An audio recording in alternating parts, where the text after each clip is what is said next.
नमस्कार, मैं मुकेश कोचर। आज मैं आपको बहुत इंपॉर्टेंट जानकारी देने जा रहा हूं जो है प्रोस्टेट के रिगार्डिंग। जो 40 साल के बाद मेल्स मेंबर्स को ये इंक्रीज होने लग जाता है, जिसको बोलते हैं प्रोस्टेटोमेगाली।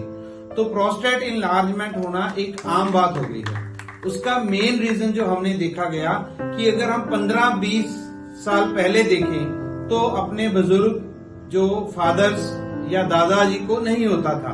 उसका मेन रीजन था कि वो बैठ के यूरिन पास आउट करते थे। अगर बैठ के यूरिन पास आउट होता था तो क्या होता था कि यूरिनरी ब्लैडर जो है, जो प्रोस्टेट ग्लैंड है, ठीक है, वो आगे होता है। और जो बैठ के यूरिन मेल मेंबर्स करने से वो यूरिनरी ब्लैडर को दबता था और जो है पूरा यूरिनरी ब्लैडर खाली होता था। ये प्रॉब्लम क्या होती है मैं ये बताना चाहूंगा कि बार बार फ्रीक्वेंटली यूरिनेशन, बार बार यूरिन आना, कई बार इतना ज्यादा आना कि आपको वॉशरूम तक जाके कंट्रोल नहीं हो पाएगा।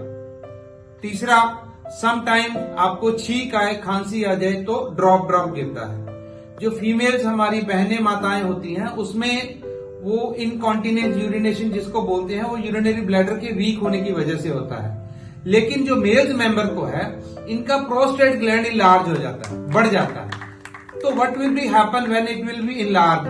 That time the urinary bladder will be contract, mean उसको दबाव आ जाता है। जब दबाव आता है तो उसका फ्लो जो है बढ़ जाता है। इसकी आज मैं कुछ आपको टिप्स बताऊंगा कि जिसके साथ आप इस प्रोस्टेट इनलार्जमेंट से बच सकते हैं। हमारे गुरुजी डॉक्टर लाजपत राय मेहरा जी ने बताया कि हर मेंबर को यूरिन जो है बैठ के करना चाहिए। बैठ के करने से क्या होगा कि यूरिनरी ब्लैडर प्रॉपर खाली होगा। अगर आजकल के ट्रेंड में देखें तो सभी जगह 99% जो है इंग्लिश सीट है। पहले इंडियन टॉयलेट्स होती थी। जो इंग्लिश सीट्स हैं उस पर भी बैठ के करें तब भी हमारा बचाव हो सकता था। ठीक है।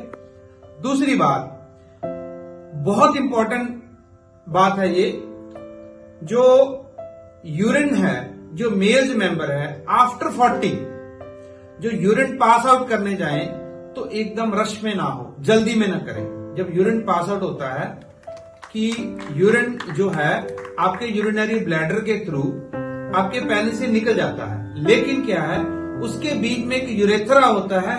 अगर आप खड़े होंगे, यूरिन आपका एकदम फ्लो आएगा तो आप क्लियर हो जाएगा। लेकिन अगर आप उस समय 20 to 30 सेकेंड रुक गए, क्या बोला, 20 to 30 सेकेंड अगर आप रुक गए तो यूरेथ्रा भी क्लियर हो गया तो भी प्रोस्टेट ग्लैंड से बच सकते हैं। तीसरी बात, एक आता है वीरासन। ये इस तरह आप बैठ करके एडी जो है एनएस पे लगा करके, भगवान हनुमान जी जो है बजरंगबली जिस तरह बैठते हैं, यह इस तरह आप जो है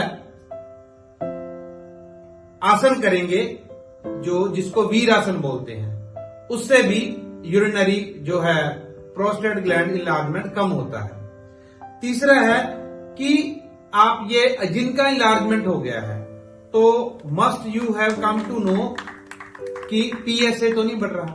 अगर पीएसए लेवल आपका 10 से अबव आ रहा है तो भी वरी करने की जरूरत नहीं है। न्यूरोथेरेपी में काफी ज्यादा पेशेंट ठीक हुए हैं जिनका पीएसए 10, 20, 30 तक पहुंचा, वो भी नॉर्मल आए।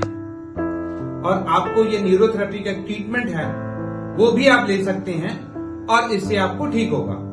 पहला पॉइंट जो मैं न्यूरोथेरेपी का बताऊंगा यह है सीधे लेट जाना और 2 पैन मतलब पेनक्रियास देना। जो पेनक्रियास यहां आएगा, इससे क्या है कि आपका सोमैटोस्टैटिन जो है बनेगा, जिससे इनलार्जमेंट रिड्यूस होगा। दूसरा पॉइंट है, अपनी बाजू को इस तरह ऊपर रख करके और आपने एल्बो टू रिस्ट टाइप पे 6 सेकंड के 3 सेट में आपने देना है। 3:1 और इसको 6 बार देना है, भाव 18 बार देना है। ये इस तरह आपने देना है और इससे आपका जो प्रोस्टेट इनलार्जमेंट है उसमें काफी ज्यादा लाभ मिलेगा। बहुत बहुत धन्यवाद।